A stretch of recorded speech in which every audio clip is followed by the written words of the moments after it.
Very good morning to everyone. जैसे last के session में हम लोग पढ़े थे इंट्रोडक्शन टू पावर साइकिल। उसमें मैंने डिफरेंट पावर साइकिल के बारे में जाना था, उसके बेसिक आइडिया के बारे में जाना था। ठीक है, उसमें हम जाने थे क्वासिस्टैटिक प्रोसेस क्या होता है, रिवर्सिबल प्रोसेस क्या होता है, उसमें कौन पावर साइकिल में कौन कौन सा इंजन पावर साइकिल के पर वर्क करता है। डिफरेंट पावर साइकिल के बारे में हम लोग बेसिक आइडिया आई थिंक हम लोग को पिछले वीडियो में मिल गया था। ठीक है, इसलिए आप लोग लास्ट के वीडियो को अच्छे से वॉच करें, चीज़ों को अच्छे से अंडरस्टैंड करें। ठीक है, जो भी बेसिक आइडिया उसको एक बार अच्छे से समझें, देन आप इस वीडियो की तरफ मूव ऑन करें। और आज के वीडियो में हम लोग basically efficiency of auto cycle के बारे में पढ़ेंगे। ठीक है, देखिए ये सब जितना भी मैं आपको पढ़ा रहा हूँ, हर क्लास में मैं जो भी चीज़ आपको बता रहा हूँ, ये सब कुछ है ना बहुत बहुत इम्पॉर्टेंट है, वेरी वेरी इम्पॉर्टेंट। ठीक है, आपको किसी भी एग्जाम में, कोई भी कम्पिटिटिव एग्जाम अगर आप दोगे, ये सबसे क्वेश्चन आना ही आना है। ठीक है, तो आप इन सब चीजों को छोड़ नहीं सकते हो, ये सब चीज को पढ़ना ही पड़ेगा और काफी सीरियसली पढ़ना पड़ेगा। तो इसलिए मैं आप लोग से ये बोलूंगा कि मैं जो भी चीज आपको डिलीवर कर रहा हूँ उसको आप अच्छे से समझें, काफी माइन्यूटली समझें, काफी डीपली समझें। ठीक है, जो चीज मैं जैसे बता रहा हूँ मेरे पढ़ाने के बाद हर पॉइंट को नोट डाउन करें।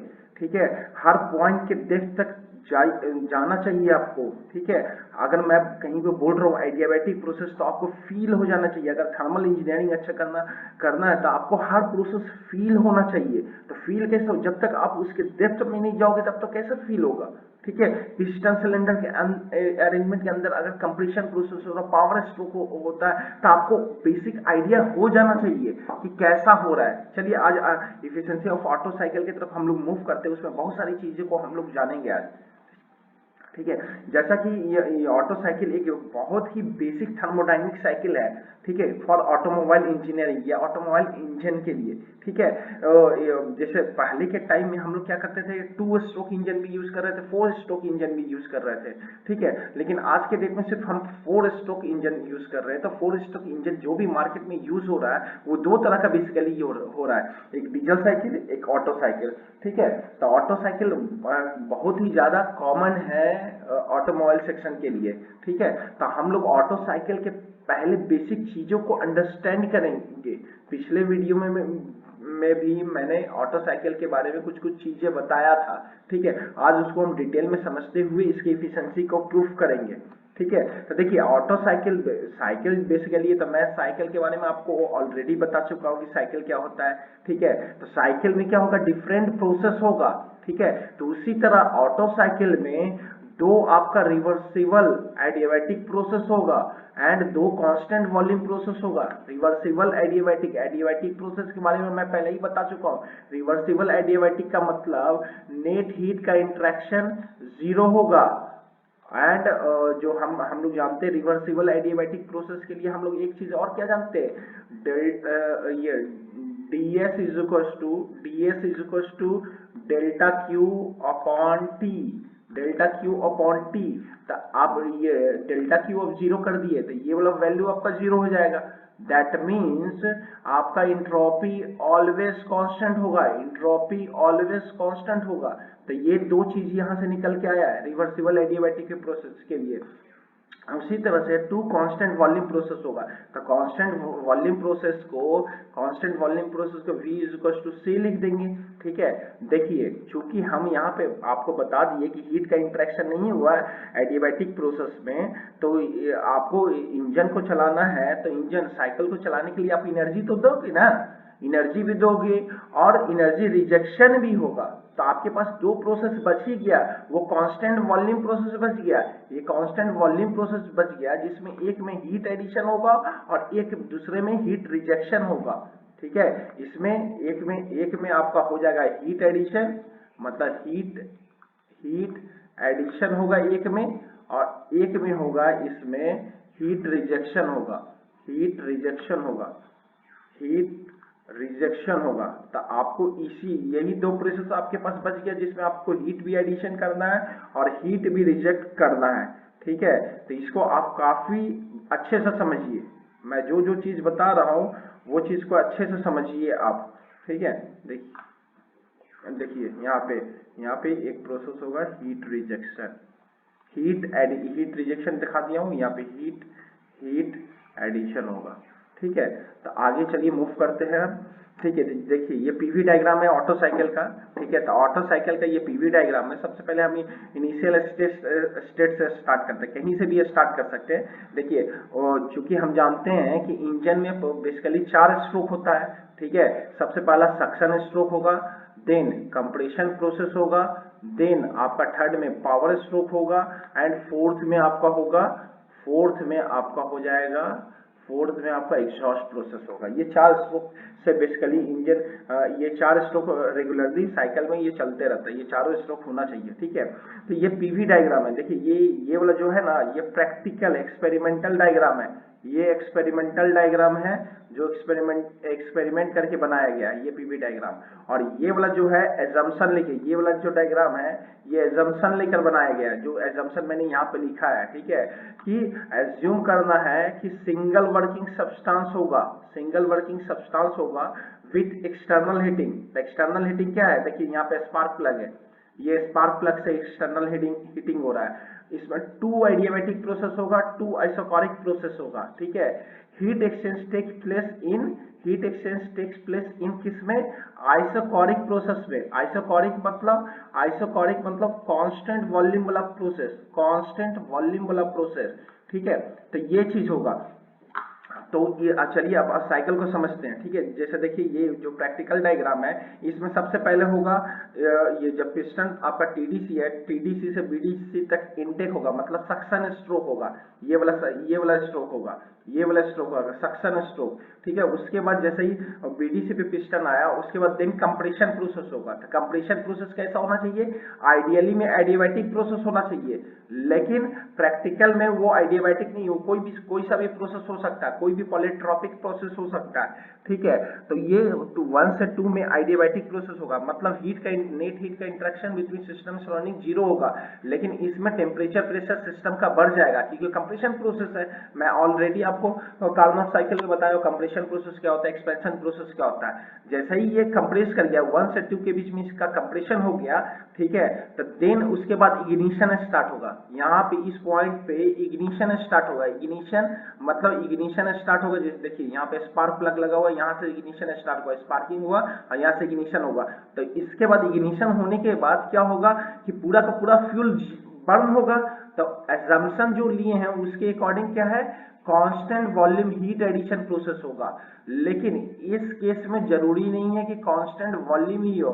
देखिए कर्व में है ना, तो हर कर्व पे के हर पॉइंट पे आपका वॉल्यूम का हल्का फुल्का वेरिएशन हो रहा है, क्योंकि ये एक्सपेरिमेंटल बनाया गया। और ये वाला जो डायग्राम मैं बनाया हूँ ये आपको एजम्पशन लेकर बनाया हुआ था। देखिए यहाँ 2 से 3 की तक कांस्टेंट वॉल्यूम हीट एडिशन है। उसी तरह से जब हीट एडिशन हो गया, देन एक्सपेंशन प्रोसेस होगा। एक्सपेंशन प्रोसेस मतलब पावर स्ट्रोक मिलेगा, मतलब आपको पावर मिलेगा 3 से 4 के बीच में।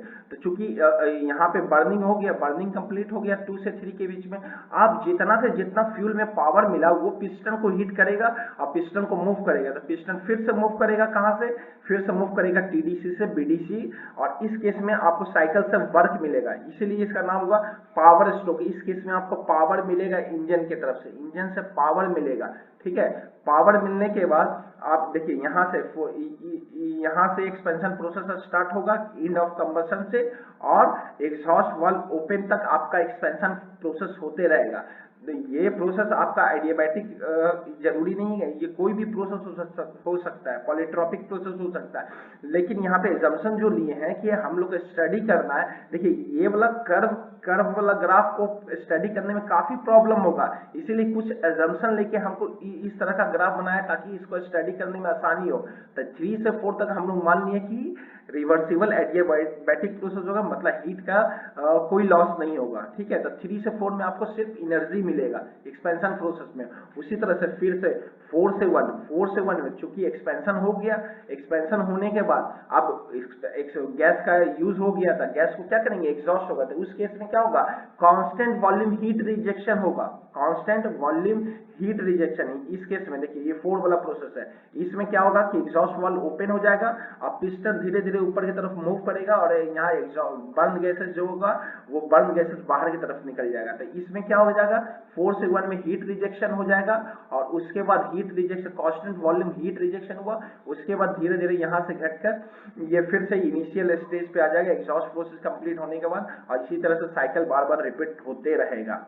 इसको अच्छे से समझिएगा आप लोग, बार बार मैं जितने भी पॉइंट को रिपीट किया हूँ, हर डायग्राम को एक दूसरे से कनेक्ट करके समझाया हूँ, उसी तरह से आप भी इसको समझने का कोशिश कीजिएगा, अच्छे से समझिए, ठीक है। और उसके बाद फिर आगे के नेक्स्ट स्टेप पे मूव कीजिए, ठीक है। जैसे देखिए यहाँ पे आपका दिया हुआ टीएस डायग्राम, हम लोगों ने यहाँ क्या पढ़ा था, पीवी डायग्राम है, ये प्रेशर और वॉल्यूम का डायग्राम है। उसी तरह से हम यहाँ पे कांस्टेंट वॉल्यूम वाला, देखिए कांस्टेंट वॉल्यूम वाला लाइन ऐसे है, कांस्टेंट वॉल्यूम का लाइन इस तरह से है। और चूंकि एडियाबैटिक प्रोसेस है, एडियाबैटिक प्रोसेस कैसे ड्रॉ करते हैं मैं ऑलरेडी बता दिया हूँ। इसका इक्वेशन होता है PV gamma is equal to constant, ठीक है। तो देखिए प्रेशर, यहाँ से इस एक्सप्रेशन से प्रेशर और वॉल्यूम का इनवर्स रिलेशन निकलता है, इसीलिए कर्व हाइपरबोला टाइप का कुछ कर्व जाएगा, ठीक है। इसीलिए वो 3 से 4 भी कर्व है और 1 से 2 भी कर्व है, क्योंकि दोनों एडियाबैटिक प्रोसेस है। लेकिन 2 से 3 वाला क्या है, कांस्टेंट वॉल्यूम प्रोसेस, देखिए वॉल्यूम कांस्टेंट है। 1 से 4 में क्या है, वॉल्यूम कांस्टेंट है। अब चलते हैं इसके तरफ, ठीक है। तो देखिए यहाँ पे आपका क्या है कि आप जो प्रोसेस ड्रॉ किए 1 से 2 के बीच में आपका प्रोसेस कौन सा है, 1 से 2 के बीच में आपका प्रोसेस है रिवर्सिबल एडियाबैटिक प्रोसेस है, मतलब हीट का लॉस जीरो, हीट का लॉस आपका जीरो है, ठीक है। हीट का loss zero, that means entropy constant हो जाएगा, एंट्रोपी कांस्टेंट हो जाएगा। तो एंट्रोपी कांस्टेंट देखिए 1 से 2 तक मैं एंट्रोपी कांस्टेंट रखा। फिर उसी तरह से आप देखिए इक्वेशन को मैं थोड़ा सा सही करता हूँ, उसी तरह से यहाँ पे du आएगा, यहाँ पे du आएगा, ठीक है। TDS इज इक्वल टू आएगा, ये थर्मोडायनेमिक्स में हम लोग इक्वेशन पढ़ते हैं, TDS is equal to du plus PdV, ठीक है। तो अब उसके बाद 2 से 3 के तरफ मूव करते हैं। जैसे ही 2 से 3 के तरफ मूव करेंगे ना, तो कांस्टेंट वॉल्यूम प्रोसेस है, तो वॉल्यूम का चेंज क्या हो जाएगा, वॉल्यूम का चेंज आपका जीरो हो जाएगा। वॉल्यूम का चेंज जैसे ही जीरो होगा तो आपका इक्वेशन ये सिंप्लीफाइड फॉर्म में आ जाएगा, इस फॉर्म में आपका देखिए इक्वेशन कुछ इस फॉर्म में आएगा।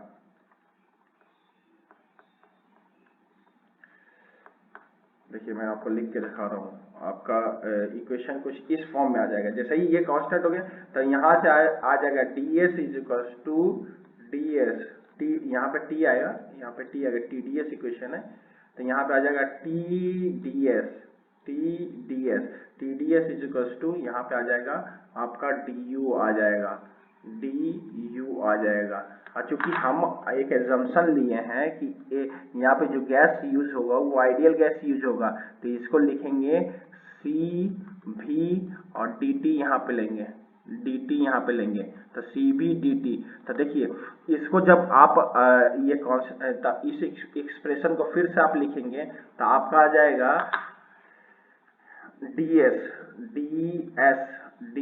इज इक्वल टू आ जाएगा CV और DT by DT divided by T, ठीक है।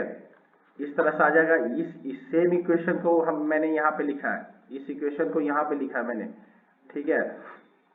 तो आप जब इसको इंटीग्रेट करेंगे, इसको जब इंटीग्रेट करेंगे, एक मिनट, इसको जब आप इंटीग्रेट करेंगे तो इंटीग्रेट करने के बाद आपका क्या आ जाएगा, इंटीग्रेट करने के बाद आपका लॉगरिथमिक आएगा, लॉगरिथम dt बाई डी है, तो यहाँ पे आप जैसे ही इंटीग्रेशन करेंगे, इसको इंटीग्रेट करेंगे तो लॉग के फॉर्म में आएगा। दैट मीन्स जो इंट्रोपी का जो चेंज होगा कांस्टेंट वॉल्यूम के केस में, ये कांस्टेंट वॉल्यूम के केस में कुछ कर्व तरह का प्रोफाइल जाएगा। तो देखिए ये 2 से 3 जो है ना, 2 से जो 3 लाइन गया ये कर्व है, ये स्ट्रेट लाइन नहीं है, ठीक है। तो 2 से 3 वही चीज मैं यहाँ पे आपको इक्वेशन से भी समझा दिया। देखिए ये सब चीज बहुत बेसिक है, ये सब चीज आपको आना ही चाहिए। अगर आपको थर्मल इंजीनियरिंग अच्छा करना है तो ये इक्वेशन लिखते आना चाहिए। ये इक्वेशन कैसे लिखेंगे, उसके प्रॉब्लम उसको कैसे इंटीग्रेट करेंगे, कैसे इसका फिर इसके अकॉर्डिंग पे इसका ग्राफ ड्रॉ करेंगे। जैसे मेरे पास पीवी डायग्राम है, लेकिन इसके बिहाफ पे हमको टीएस डायग्राम तो ड्रॉ करना है, क्योंकि 2 से 3 तक आपका कैसा प्रोसेस है, कांस्टेंट वॉल्यूम प्रोसेस है। तो यहाँ पे आपका एक्सप्रेशन कुछ लॉगरिथमिक के टर्म में आ जाएगा ना, सीवी एल एन, सीवी आ जाएगा यहाँ पे, सीवी एल एन आ जाएगा, एल एन टी आ जाएगा, टी। इसमें आप लिमिट पुट कर दीजिए तो लॉगरिथमिक आएगा। तो 2 से 3 में आपका क्या हो जाएगा, कांस्टेंट वॉल्यूम कर्व वाला आ जाएगा। फिर उसी तरह से 3 से 4 प्रोसेस क्या है, देखिए 3 से 4 प्रोसेस क्या है, 3 से 4 की तरफ हम मूव करते हैं। तो ये रिवर्सिबल एडियाबैटिक एक्सपेंशन है। तो फिर से एडियाबैटिक है, एडियाबैटिक होने का मतलब कि इंट्रोपी कांस्टेंट हो जाएगा। तो देखिए यहाँ 3 से 4 भी इंट्रोपी कांस्टेंट, और उसी तरह से फिर 4 से 1 कैसा हो जाएगा, 4 से 1 भी, फिर 4 से 1 आपका क्या है, कांस्टेंट वॉल्यूम हीट रिजेक्शन, मतलब कांस्टेंट वॉल्यूम प्रोसेस है। 4 से 1 देखिए यहाँ पे कांस्टेंट वॉल्यूम प्रोसेस है, ये कांस्टेंट वॉल्यूम प्रोसेस है। तो कांस्टेंट वॉल्यूम प्रोसेस होगा तो यहाँ पे आपका फिर से क्या हो जाएगा, फिर से 4 से 1 आपका कांस्टेंट वॉल्यूम प्रोसेस आ जाएगा, ठीक है, कर्व के फॉर्म में, क्योंकि मैंने यहाँ एक्सप्रेशन ऑलरेडी निकाल दिया है, निकाल के आपको दिखाया है, ठीक है। तो आई होप आपको ये टीएस डायग्राम अच्छे से समझ में आ गया होगा, ठीक है। यहाँ पे हम लिख भी दिए हैं कि 1 से 2 प्रोसेस कौन सा होगा, 1 से 2। देखिए यहाँ आइडियल ऑटो साइकिल में क्या होगा, 4 इंटरनल रिवर्सिबल प्रोसेस। बार बार बोलो, इंटरनल रिवर्सिबल का मतलब मैं आपको समझा दिया था। इंटरनल रिवर्सिबल का मतलब जो एनर्जी का जो लेवल होगा वो पहले जितना होगा वही बाद में भी होगा, मतलब एनर्जी का क्वालिटी खराब नहीं होगा। मतलब जितना एनर्जी आप पहले यूज कर पा रहे थे उतना एनर्जी आप बाद में भी यूज कर पाओगे। इसी का मतलब हो गई इंटरनल रिवर्सिबल, मतलब इंट्रोपी जनरेशन अंदर में नहीं होना चाहिए। इंट्रोपी जनरेशन मतलब, इंट्रोपी क्या होता है, सिस्टम का रैंडमनेस होता है। सिस्टम का रैंडमनेस आप बढ़ाओगे तो एनर्जी, वैसे ही एनर्जी का क्वालिटी खराब होता है। तो हमको एनर्जी के क्वालिटी को सेव करना होता है, इसीलिए मैंने यहाँ पे आपको आइडियल एजम्पशन लिया कि इंटरनल रिवर्सिबल प्रोसेस होना चाहिए।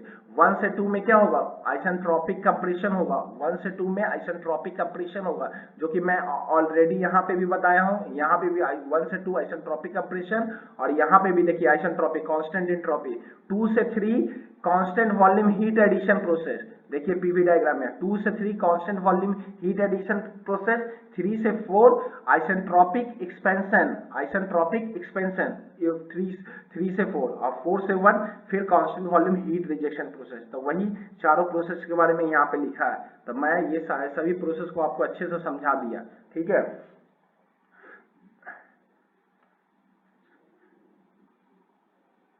तो आई होप आपको इतना चीज अच्छे से अंडरस्टैंड हुआ होगा, आप अच्छे से समझे होगे, आप अच्छे से चीजों को एनालाइज किए होगे। जो मैंने इक्वेशन लिखा उस इक्वेशन को आप अच्छे से समझे होंगे, ठीक है। तो जो रिमेनिंग का इफिशिएंसी कैसे प्रूफ करेंगे वो हम नेक्स्ट वीडियो में अच्छे से समझेंगे। मैं इस वीडियो में जो भी चीज आपको बताया हूँ उसको काफी अच्छे से माइन्यूटली समझिए। इस इक्वेशन को कैसे लिख रहा हूँ उस इक्वेशन को समझिए। इस इक्वेशन का आउटपुट मैं कैसे निकाल रहा हूँ, क्या होगा, एंट्रोपी कब कांस्टेंट होगा, कब कर्व होगा, उस तरह का आप एक्सप्रेशन लिखिए। उसके बाद आप पीवी डायग्राम से टीएस डायग्राम को ड्रॉ कीजिए। ये चारों कंडीशन के अकॉर्डिंग टीएस डायग्राम को अच्छे से प्लॉट करना सीखिए। फिर आप इंजन का जो डिफरेंट स्ट्रोक है उसको अच्छे से एनालाइज कीजिए, ठीक है। आइसोकोरिक प्रोसेस क्या होता है, एडियाबैटिक प्रोसेस क्या होता है, इसको अच्छे से अंडरस्टैंड कीजिए। देखिए मैंने यहाँ पे लिखा है हीट किस तरह से एंट्रोपी को कांस्टेंट प्रूफ करके आपको दिखाया है। ये सब चीज को आप अच्छे से समझिए। आई होप आप इतने चीजों को अच्छे से अंडरस्टैंड कर जाएंगे। तो नेक्स्ट वीडियो में मैं डेरिवेशन करवाऊंगा, ऑटो साइकिल का डेरिवेशन करवाऊंगा। तो ऑटो साइकिल का डेरिवेशन में मैं फिर से सब चीजों को थोड़ा सा कनेक्ट करूंगा और डेरिवेशन की तरफ मूव करूंगा, ठीक है। आपको थर्मल इंजीनियरिंग अच्छा करना है तो ये सब चीज को काफी डीपली, काफी अच्छे से करना होगा। मैं बार बार रिपीट कर रहा हूँ, ये सब ऐसा टॉपिक है जो हर कॉम्पिटिटिव एग्जाम में आएगा ही आएगा, ठीक है। तो आप इसको हमेशा पूरी लाइफ आपको एज ए मैकेनिकल इंजीनियर ये यूज होने वाला है। तो आप इस चीज को काफी डीपली समझिए, ठीक है, तब तक के लिए आप मेरे वीडियो को लाइक शेयर सब्सक्राइब करना ना भूलें और वीडियो को ज़्यादा से ज़्यादा स्टार्ट से लेके अंत तक अच्छे से देखें, हर पॉइंट को नोट डाउन करें। ठीक है, आज के लिए इतना ही। तब तक के लिए धन्यवाद। Thank you so much.